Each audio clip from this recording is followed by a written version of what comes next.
It's as if I went to sleep for a year, and when I woke up, the world's fallen apart. There is tremendous clamor for revenge, especially in the wake of the Red Wedding. Catelyn Stark's death, Richard Madden, and Una Chaplin. That moment, I knew it was coming, and it ripped me up inside. I cried. I actually shed a tear that. Yeah, I shed a tear. All the performances were extraordinary, and it was very emotional to do. It's sort of, where do you go from there? Some of the most shocking and mind-blowing scenes of the entire series come at the end of this coming season. Some very bloody confrontations. I know how important the Red Wedding is to so many fans of the show and the books, but we pick up the pieces and top it in many ways. This is definitely the most dangerous season for Tyrion. It seems like almost every episode he's in jeopardy of getting his head removed from his shoulders. Tyrion has never been faced with this much public humiliation because he usually has an answer for it. I've talked myself out of 1,000 dark corners, Podrick. I don't think I'm talking my way out of this one. He's usually center stage, and he usually is better at it than the people around him. This time around, he's left as an audience member. I'm guilty of being a dwarf. There's no boundary with her and Tyrion of inflicting emotional damage. She's quite happy to do it. You've always pitied him. Our poor little brother. He'd kill us all if he could. Tyrion and Jaime definitely have a love that Tyrion doesn't have with the other members of his family. And he helped Tyrion a great deal this season. Careful. I'm the last friend you've got. My favourite character is Bronn, Jerome Flynn. I really like Cersei because she's just a fantastic character, and even though everyone hates her, you kind of love to hate her. Jaime Lannister. He's complex. The thing that Nikolaj has is this incredible charisma. He was born to play that part. Oberyn Martell is the one wild card. I would describe Oberyn as a deeply passionate person. I think that he's very, very dangerous, but he's also good. I think Oberyn's feelings for the Lannisters go beyond disdain and then to hatred. Why did you come to King's Landing, Prince Oberyn? I was invited to the royal wedding. The Lannisters aren't the only ones who pay their debts. He uses the invitation to the wedding to come and seek out what he really wants, and that is vengeance. Joffrey. Joffrey's a wee prick. Mummy's boy, a bully. He's got nice eyes. I feel like Jack, the actor, has an abundance of redeeming qualities. I feel like Joffrey, the character, less so.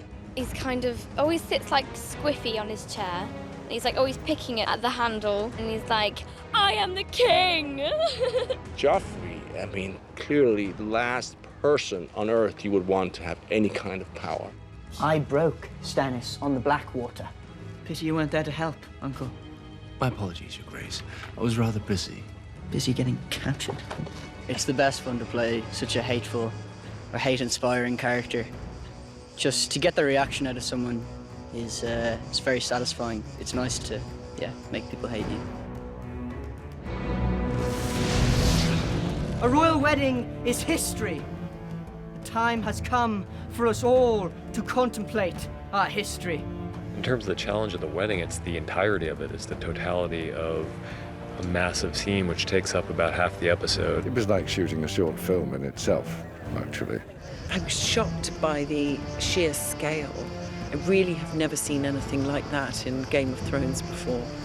I would find it very hard that I would have a wedding ceremony replicated like that again in my career. It was majestic, it was shimmering, and it just looked pristine. I think that's what Joffrey likes. He likes something ostentatious and grand. The great thing about this show is they like to put you into atmospheres and into environments that conjure up certain feelings inside of you when you're playing the scenes out. Your imagination is kind of fueled, it's all there. My throne room is a mini tropical version of a Westeros throne room. That set is unbelievable. I walked in and was like open-mouthed for a good 10 minutes. Very intimidating. And Emilia is lovely, but you kind of look up at him and it's kind of frightening. She's exploring what kind of a leader she could be. How can I rule 7 kingdoms if I can't control a single city?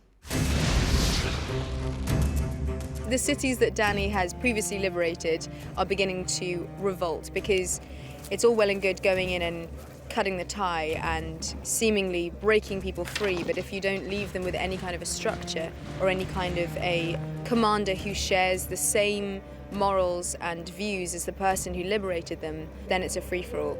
They can live in my new world, or they can die in their old one. When the dragons were first born, they were adorable little babies and completely devoted to their mother, and they couldn't even eat without her. With each season, they grow, and with each season, they become a little bit more dangerous. And now they're at the point where they're not babies anymore. They are outgrowing the restrictions that she's placing on them. She's always feared it. I mean, for goodness sake, they're dragons. They've killed her enemies. What's going to stop them from killing anyone? Because they're dragons in a non-dragon world. They're dragons, Khaleesi. They can never be tamed. I think it's kind of a symbol of her losing control of herself and losing control of what she's doing. The thing that I got most excited about is Jon is not the same man from season to season. There's too much that's happened to him, too much that's gone on and that he's had to learn from. We find him in season 4. He's in a very bad place as far as how he feels he treated Ygritte and his honor because of that. Not only breaking his vows to the Night's Watch, but breaking his vows to her. He's in a lose-lose position, really. But he has to make good. You've done nothing wrong. I've done plenty wrong. He's reunited with Sam, which is a good thing, but their relationship's changed. Sam and Jon's relationship this year is as even and equal as it's ever been. There's more confrontation between them this season. You're a wildling girl. She's one of the raiders. She's not my girl. Ah, but she was, wasn't she? It's a very different relationship we find themselves in, but still a loving one, still a caring one. And I think without Sam, Jon would crumble. Oh, that's an easy one. Involves prosthetics. No, that's a big man. Go back and find your clothes, Hodor. One of the most terrifying things I've ever had to do was the opening shot of season 3. They wanted to get this feeling of something being behind Sam and something in pursuit of Sam. So they decided the only way to achieve that effect was to chase me on a quad bike through the snow. And they had a guy running alongside saying, the only reason I'm here is if you fall over, I'll get the quad bike to stop. I went, thanks very much. I don't know what they're paying you, but it's not enough. Sometimes greeting CGI wolves is a strange experience. It's this big green sausage dummy shoved in your face and you have to treat it as if it's your lifelong pet and love it to bits. It's very odd. The most weird thing I've had to do this season is to bite off a man's ear and spit it in his face. First time I walked into the Castle Black set, I thought, oh my God, because until you step into it physically, when it comes out of your head and into the real world, it sends chills down your spine, really. Chopping off Theon Greyjoy's companion was probably quite OMG when I read that. I was like, whoa, really? Every day on this show is an OMG moment, really, because there's always surprises in it. You're always in a really cool location, or you've got a great prop, or, the set is incredible. The thing that's amazing about the places we shoot is you just don't know what to expect. So you turn up and you're like, wow, this is so much grander than I could have expected or could have ever imagined.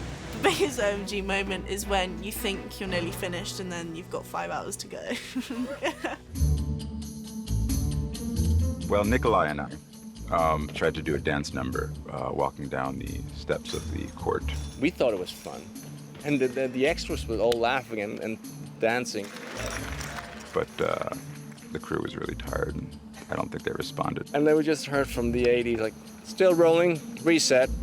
Whenever Maisie's around, there's usually a lot of sleepovers, and we do a lot of knock and runs on people's hotel doors. You'd see Dame Diana Rigg playing backgammon with Daniel Portman, and see Lena giving a massage to someone, and everyone's just chatting and joking around, and that's a really nice moment. Everyone else gets the badass quotes. I think the best quotes are Bron's quotes. Any line he has is witty and intelligent and hilarious. You don't fight with honor. He says, no. He did. Okay, well, there was that scene where he said, Hodor. Hodor? Hodor. Hodor. That was definitely a badass one. I think it would be when Ygritte's head is on that rock. Strike hard and true, Jon Snow. I'll come back and haunt you. Oh, that was a great line. Well, there's one this year when she's talking about nothing. Maybe nothing is worse than this. Nothing isn't better or worse than anything. Nothing is just nothing. I think that makes you really think about all the different characters and it kind of puts things into perspective. Oh, Dracarys. Dracarys. Definitely. I believe that's probably the most badass quote. I think Maester Luwin, he was very much a father figure for Bran, and to not have him, I think, is probably a disadvantage to Bran. You Robb and Catelyn. So hard. The big one that set the whole tone for Game of Thrones being known for a show where no one is safe was Ned Stark. And that completely shocked me.